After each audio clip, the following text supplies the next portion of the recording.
శ్రీమాత్రే నమః. ఈ రోజు మనం కుంభరాశి వారి గురించి తెలుసుకుందాం. కుంభరాశి వారికి త్వరలోనే జరగబోయేది ఇదే. ఆమె మీ ఇంట్లోనే తిరుగుతుంది. ఆమె ఎవరు, ఎందుకు తిరుగుతుంది, ఆ విషయం ఏమిటో తెలిస్తే మీ కాలు చేతులు వణికిపోతాయి. ఒంటరిగా చూడండి. కుంభరాశి వాళ్ళకి సాక్షాత్తు ఒక దైవశక్తి మీ ఇంట్లోకి ప్రవేశించబోతుంది. ఇప్పటికే మీ మీద కరుణా కటాక్షం అనేది స్టార్ట్ అయిపోయింది. ఇక మీ ఇంట్లోకి ప్రవేశం ఒకటే ఆగి ఉంది. ఎప్పటి నుంచో మీ మీద ఆ దైవశక్తి అనేది ఏదైతే ఉందో అది తిరుగుతుంది. ఆ దైవశక్తి ఎప్పుడు మీ దగ్గరికి చేరుదామా, అలాగే మీ జీవితంలో ఉన్న కష్టాలని హరించి చక్కగా మీ దగ్గరకు వచ్చి మిమ్మల్ని కాపాడుకుంటూ, మీకు వచ్చే ప్రతి ఒక్క ఆపదని కాపాడుతూ మిమ్మల్ని చల్లగా చూడటానికి ఆ దైవశక్తి మీ చుట్టుపక్కలే తిరుగుతుంది. ఇక జూన్ 15 తర్వాత మీకు ఆ దైవశక్తి మీ ఇంట్లోకి ప్రవేశించి ఇక మీకు గొప్ప అదృష్టాన్ని, మరింత భాగ్యాన్ని తెస్తుంది. ఇక మీ జీవితంలో కష్టాలు కన్నీళ్లు అనేవి ఉండవు. అన్ని శుభగడిలే అని చెప్పేసి కూడా మీకు మంచిగా ప్రతి ఒక్క సంకేతం అనేది తెలుస్తుంది. అయితే దైవశక్తి సైలెంట్ గా మీ జీవితంలోకి ప్రవేశించినప్పుడు మీరు కానీ ఆ దైవశక్తిని గుర్తించకపోతే మాత్రం మీకు జీవితంలో వచ్చిన హ్యాపీనెస్ సైలెంట్ గా తిరిగి కూడా వెళ్లిపోవచ్చు. అయితే మీరు తీసుకోవాల్సిన జాగ్రత్తలు ఏంటి, మీకు వచ్చే ఎటువంటి సంకేతాలు, ఆ దైవశక్తి మీ ఇంట్లోకి వచ్చేసిందని చెప్పే ప్రతి ఒక్కటి చాలా క్లియర్ గా ఇప్పుడు ఈ వీడియోలో మనం తెలుసుకుందాం. అలాగే ఈ వీడియోని ఎక్కడా కూడా స్కిప్ చేయకుండా చివరి వరకు చూడండి. అప్పుడే కదా మీకు చెప్పే ప్రతి ఒక్కటి మీకు క్లియర్ గా అర్థమవుతుంది. సాక్షాత్తు ఆ దైవశక్తి మీ మీద కటాక్షం కల్పిస్తుంటే మీరు దాన్ని పొందవచ్చు. అయితే ఇక్కడ లేట్ చేయకుండా వీడియోలోకి వెళ్ళిపోదాం. కుంభరాశి వారికి రాబోయే టైంలో మీకు ఎంతో మంచి అనేది జరుగుతుంది. ఎందుకంటే సాక్షాత్తు ఆ దైవశక్తి మీ చుట్టుపక్కల తిరగబోతుంది. కాబట్టి మీకు ఎటువంటి ఆపదైనా, ఎటువంటి కష్టాలైనా సరే ప్రతి ఒక్క దానితో ఆమె స్వయంగా పోరాడుతుంది. అలాగే దాని తర్వాత మీ జీవితంలోకి ఏదైనా రావటం అనేది జరుగుతుంది. ఇప్పటిదాకా మీరు పడిన కష్టాలు చాలు, ఇక మీకున్న కష్టాలన్నిటికీ చెక్ పెట్టేస్తుంది ఆ దైవశక్తి. అయితే ఈ దైవశక్తి ఇంట్లోకి ఎలా ప్రవేశిస్తుంది అనే విషయం గురించి ఇప్పుడు మనం తెలుసుకుందాం. ఆ దేవత మీ ఇంట్లోకి ప్రవేశించేటప్పుడు ముందుగా కొన్ని సంకేతాలను పంపిస్తుంది. మొదటి సంకేతం ఏమిటంటే మీ మనసు ఒక్కసారిగా ఆధ్యాత్మికత వైపు వెళుతుంది. అంటే మీ మనసు, మైండ్ రెండు కూడా ఎక్కువ శాతం దేవుడి వైపే ఉంటుంది. మీరు ఎక్కువగా గుడికి వెళ్ళటానికి, పూజలు చేయటానికి, అలాగే దేవుడి దగ్గర ఉండే చాలు అను నాకు ఎంతో ప్రశాంతత కలుగుతుందనే భావన మీ మనసులోకి వస్తూ ఉంటుంది. అలాగే ఇంకొక సంకేతం ఏమిటంటే మీకు నిద్రలో మెలకువ రావటం. మీకు నిద్రలో మెలకువ ఎప్పుడైతే వస్తుందో అది కూడా బ్రహ్మ ముహూర్తంలోనే మీకు ఎక్కువగా మెలకువ అనేది వచ్చేస్తుంది. ఉదయం 3 నుంచి 5 గంటల లోపు సమయాన్ని బ్రహ్మ ముహూర్తం అని అంటారు. తెల్లవారుజామున మీకు తెలియకుండానే బ్రహ్మ ముహూర్తంలో మెలకువ అనేది వచ్చేస్తుంది. అలాగే మీకు బ్రహ్మ ముహూర్తంలో ఏ సమయానికి మెలకువ వస్తుందో కామెంట్ చేయండి. దానికి తోడు మీరు ఎక్కువగా చెడు మాటలు మాట్లాడకుండా ఉండటం, వేరే వాళ్ళ గురించి చెడుగా మాట్లాడకుండా ఉండటం, వేరే వాళ్ళు ఎవరైనా మాట్లాడుతున్నా, అన్యాయం జరుగుతున్నా మీరు వాటిని అస్సలు సహించరు. మీకు కోపం వస్తుంది. కోపం అంటే మనకు వచ్చే విపరీతమైన కోపం కాదు.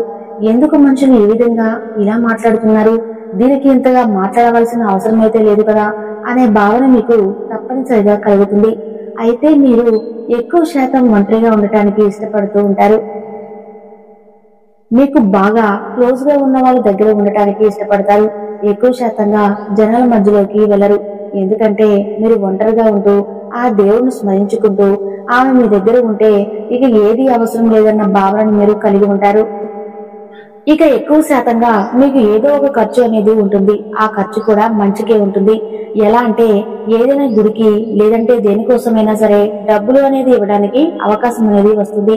ఆ సమయంలో ఏమాత్రం కూడా వెనకాడకుండా మీ శక్తికి తగ్గట్టుగా మీ దగ్గర ఎంతైతే కెపాసిటీ ఉందో దానికి తగ్గట్టుగా విరాళం ఇవ్వటం కానీ, ఎవరైనా పేదవాళ్ళకి సహాయం చేయటం కానీ, అటువంటి అవకాశం వచ్చినప్పుడు దాన్ని వదులుకోకుండా చక్కగా మీరు సహాయం చేయండి. అది కూడా మీకు ఒక సంకేతమే. దానికి తోడు ఎక్కువ శాతంగా పీస్ ఆఫ్ మైండ్ అనేది మీకు ఉంటుంది. అక్కడే అర్థమైపోతుంది కదా. చూడండి, మానవుడు అనేవాడికి ఎప్పుడు చూసినా డబ్బు మీద ఆశ, అలాగే దురాలోచనలు కలుగుతూ ఉంటాయి. మనిషి ఎక్కువగా నేను ఇది ఎలా పొందాలి, అది ఎలా పొందాలని చెప్పి తన మనసుని అలాగే మైండ్ ని పరిగెత్తిస్తూ ఉంటాడు. కానీ ఎప్పుడైతే వీటన్నిటి మీద మోహం అనేది తీరిపోతుందో మంచి దారిలో నడుస్తారు. ఆ సమయంలోనే మనిషికి ఇవన్నీ కూడా ఎక్కువగా చేరువవుతూ ఉంటాయి. కాబట్టి ఈ సంకేతాలన్నీ మీకు చాలా ఈజీగా తెలుస్తాయి. ఈ సంకేతాలు మీకు రావడం స్టార్ట్ అయితే కనుక ఇక అర్థం చేసుకోండి, దైవశక్తి మీ ఇంట్లోకి ప్రవేశించింది అని. ఇక అక్కడి నుంచి మీకు ఎటువంటి కష్టాలు ఉండవు. అప్పటిదాకా మీరు చేసిన ప్రతి ఒక్క పనిలో ఆటంకం వచ్చింది, అవన్నీ కూడా తీరిపోతాయి. మీకు ఎటువంటి ప్రాబ్లమ్స్ అనేవి ఉండవు.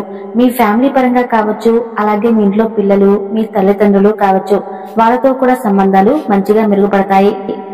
ఇక ఉద్యోగ పరంగా అంటే ఉద్యోగ రంగంలో వచ్చేటప్పటికి మీకు ప్రతి ఒక్కటి ఏదైతే స్టెప్స్ తీసుకోవాలని అనుకుంటున్నారో దానికి ఇది మంచి అవకాశం అని చెప్పుకోవాలి.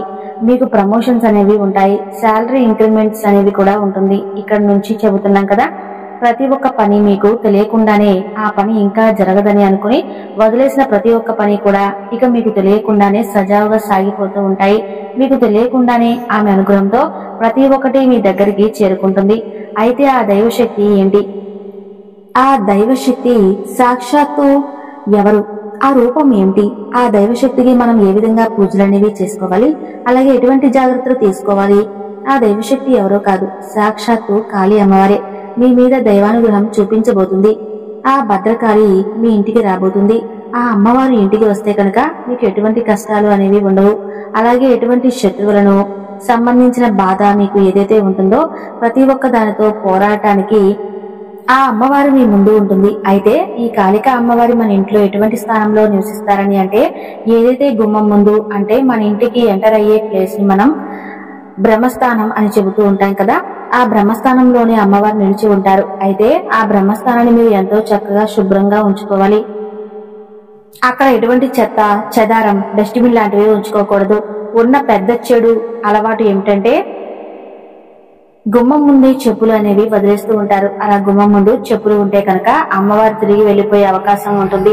కాబట్టి ఇవన్నీ లేకుండా మీరు ఆ బ్రహ్మస్థానాన్ని ఎంతో పరిశుభ్రంగా ఉంచుకోండి. నిత్యం అక్కడ పసుపు కుంకుమలతో అలంకరణ చేయండి.